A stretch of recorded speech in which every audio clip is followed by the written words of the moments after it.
5 weeks into his administration, New York City's first socialist mayor is delivering exactly what he promised. And that is precisely what is beginning to terrify Democrats across the country. Zohran Mamdani took office on January 1st, pledging to govern as a democratic socialist. He has kept that promise with ruthless consistency. In his first month, he revoked the city's adoption of the International Holocaust Remembrance Alliance definition of anti-Semitism. He announced plans to eliminate the Gifted and Talented program for kindergartners. He defended an appointee whose old social media posts linked homeownership to white supremacy.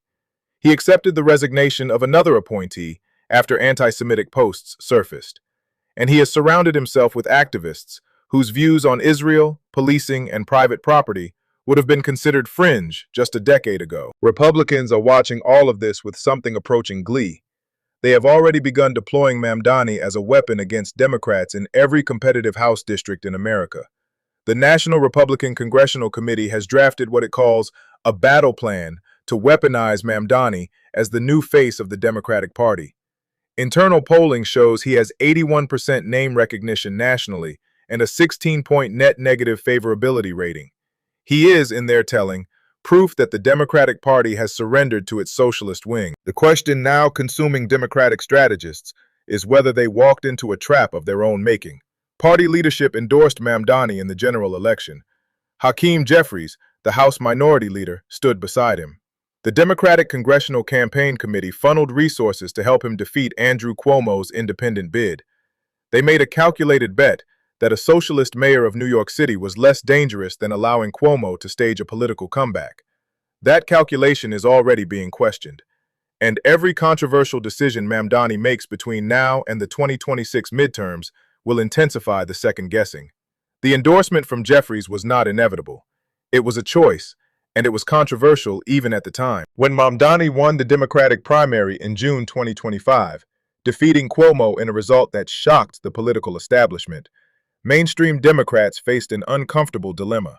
Mamdani had run on a platform that included fare-free public transit, city-run grocery stores, rent freezes, sweeping debt cancellation, and massive tax increases on the wealthy. He had called for defunding the police. He had refused to denounce the slogan, "Globalize the Intifada." He had described himself as anti-Zionist and supported the boycott, divestment, and sanctions movement against Israel. Some Democrats wanted the party to walk away. Congresswoman Laura Gillen of Long Island issued an immediate rebuke after the primary, calling Mamdani too extreme to lead New York City. She accused him of promoting a deeply disturbing pattern of unacceptable anti-Semitic comments. Her statement made her the first Democrat in Congress to publicly oppose Mamdani's candidacy. But Gillen was an outlier. The party's leadership made a different calculation. Cuomo was running as an independent, and there was genuine fear he could win a three-way race. A Cuomo victory would have been a humiliation for the party that had forced him from the governorship. It would have validated his grievance narrative and potentially set him up for a future run at higher office. So the party unified behind Mamdani. Jeffries endorsed him. The institutional apparatus of the Democratic Party in New York mobilized on his behalf. And in November, Mamdani won with just over 50% of the vote, defeating both Cuomo and Republican Curtis Sliwa. The gamble appeared to pay off. Cuomo's comeback was stopped. The Democratic line held, and Mamdani's victory was celebrated by progressives as proof that their agenda could win in America's largest city. But winning an election and governing are different things. And the governing has begun to reveal why so many Democrats were nervous in the first place. The first crisis arrived before Mamdani even took office. In December, the Anti-Defamation League released a report documenting the social media histories of several members of his transition team. The findings were incendiary. One appointee had said that Zionists are worse than Nazis. Others had justified Hamas's October 7th attacks or trafficked in anti-Semitic tropes. Mamdani's response satisfied almost no one. He argued that the ADL report failed to distinguish between anti-Semitism and criticism of the Israeli government. He did not address the most extreme comments. He accused the organization of drawing attention away from the very real crisis of anti-Semitism. Then came Catherine Almonte da Costa. She had been appointed as director of appointments for the new administration.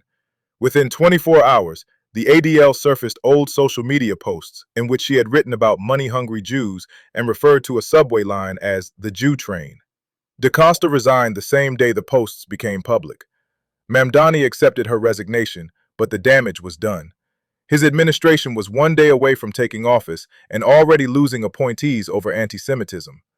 On January 1st, Mamdani issued a sweeping executive order revoking all orders signed by Eric Adams after his indictment in September 2024. The revocation included the city's adoption of the IHRA definition of anti-Semitism, an anti-BDS order, and the establishment of a New York City Israel Economic Council. The reaction from Jewish organizations was immediate and harsh. The ADL said it was deeply troubled.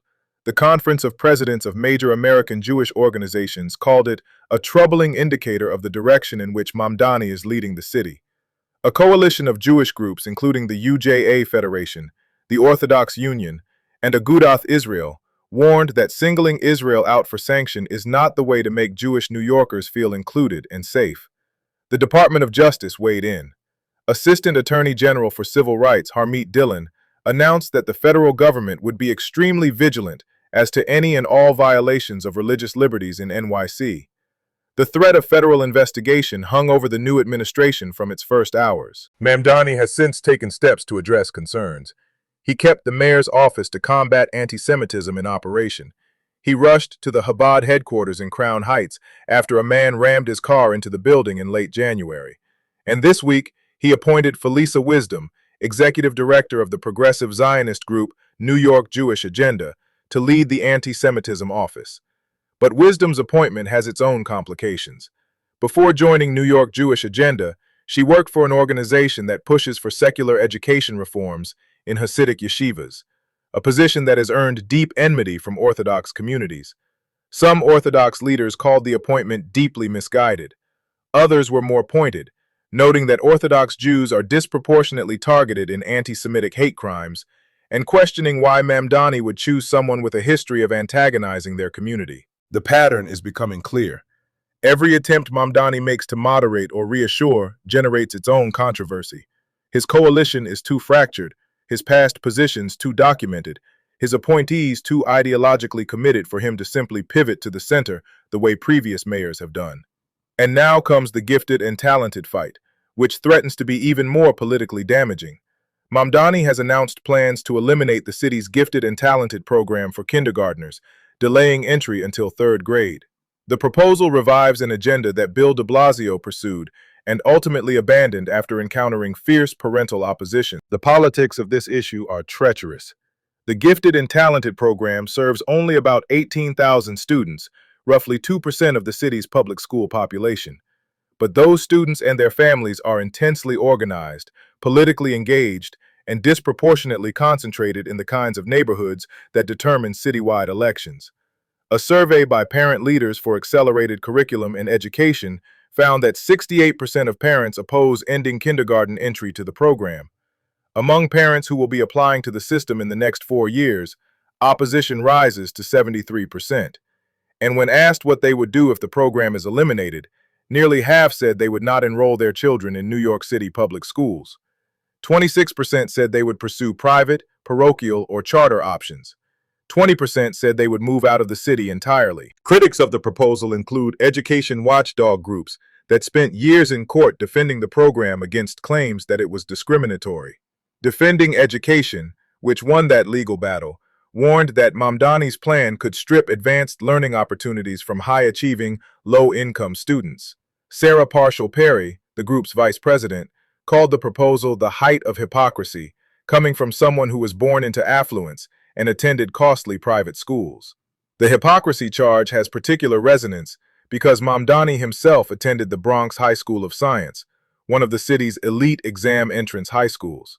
He got there by taking the same standardized test he now dismisses as unfair.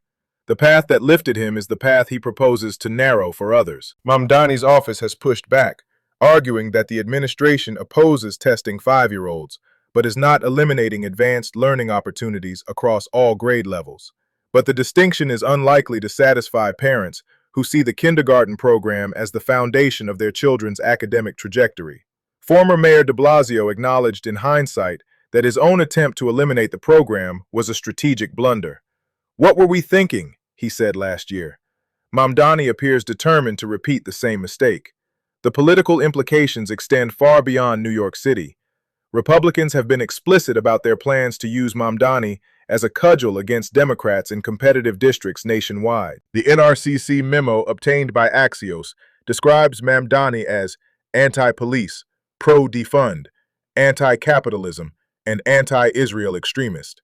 It instructs Republican candidates to localize his policies, arguing that if Mamdani's socialism can take over in New York, it can anywhere.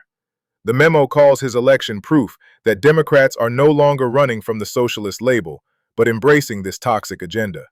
House Speaker Mike Johnson called Jeffries' endorsement of Mamdani a seismic shift in politics.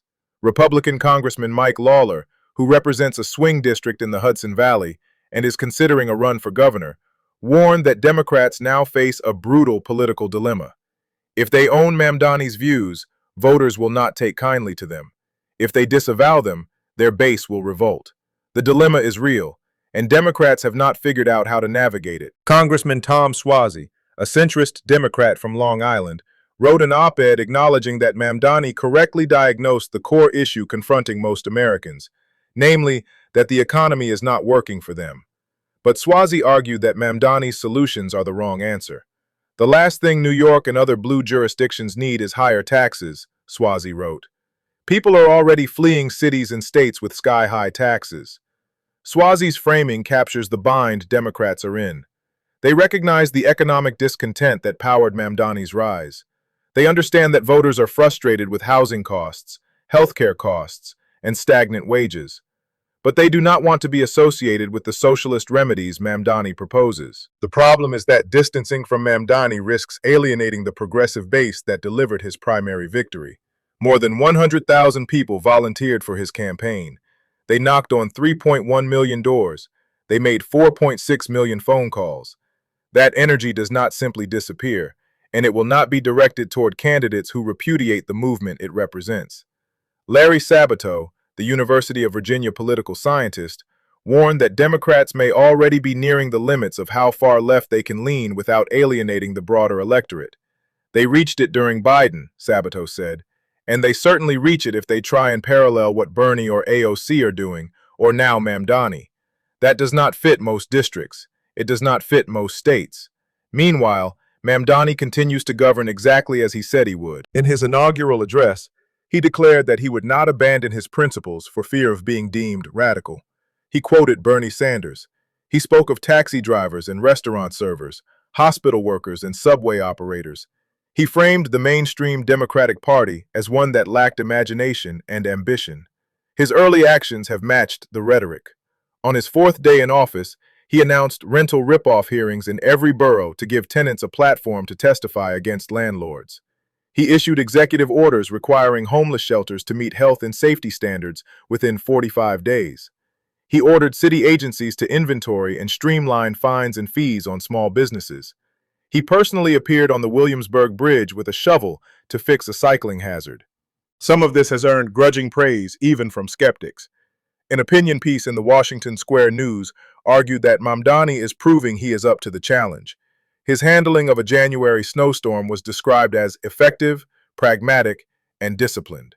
His housing task forces have been credited with taking structural interventions seriously in a city notorious for bureaucratic gridlock. But the praise comes with caveats. Mamdani's initial appointments included 5 deputy mayors, none of whom are black, prompting concern from black political leaders about his commitment to racial equity. His defense of Sia Weaver, the tenant activist whose old posts linked homeownership to white supremacy, drew condemnation from Eric Adams, who called the remarks extreme privilege and total detachment from reality. The Washington Post editorial board weighed in critically. The pattern is consistent. Every forward step generates a stumble. Every attempt to demonstrate competence is undermined by an ideological controversy. The administration lurches between pragmatic governance and socialist symbolism, never quite settling on a coherent public identity. And Republicans are cataloging every misstep for use in attack ads that will run from Staten Island to suburban Phoenix. The question Democrats must now confront is whether their endorsement of Mamdani was worth it. In the short term, the answer appeared to be yes. Cuomo was defeated. The Democratic line held. The party avoided the humiliation of watching a disgraced former governor reclaim power through an independent bid, but the long-term costs are mounting. Every time Mamdani makes news, whether for revoking anti-Semitism definitions, or eliminating gifted programs, or defending appointees with controversial social media histories, Republicans gain ammunition for the 2026 midterms. Every controversy reinforces the narrative that Democrats have surrendered to their socialist wing. Centrist Democrats in competitive districts are already running scared. They issue statements distancing themselves from Mamdani. They emphasize their differences. They hope voters will distinguish between a Democratic socialist mayor in New York and a moderate representative in a swing suburb. That hope may be misplaced. In the age of nationalized politics, local distinctions blur. Voters in Pennsylvania and Arizona and Georgia will see the same attack ads featuring the same clips of Mamdani's most inflammatory moments. They will be told that this is what Democrats believe. This is what Democrats will do if given power. And Democrats will have no clean answer. They endorsed him. They supported him. They chose him over the alternative. The irony is that Mamdani's diagnosis of American economic discontent was largely correct. Voters are frustrated. They feel the system is rigged against them. They want leaders who will fight for working people rather than accepting the status quo. But the solutions matter as much as the diagnosis. And Mamdani's solutions, from city-run grocery stores to the elimination of programs that help talented low-income students, are solutions that most Americans reject when they understand what they actually entail. Democrats had a chance to channel economic populism in a different direction. They could have supported candidates who shared Mamdani's diagnosis, but offered more pragmatic remedies. Instead, they unified behind a candidate who gave Republicans exactly the opponent they want. Now they must live with the consequences, and those consequences will be measured in attack ads, in lost House seats, in the slow erosion of the party's credibility with suburban voters who decide elections. Mamdani is not going away. He will govern New York City for at least 4 years. He will continue making news. He will continue providing Republicans with material. And every time he does, Democrats will be asked whether they still support him, whether they still stand by their endorsement, whether this is what their party represents. The answers will not be easy, and the regret, already palpable in private conversations among Democratic strategists, will only grow as the midterms approach.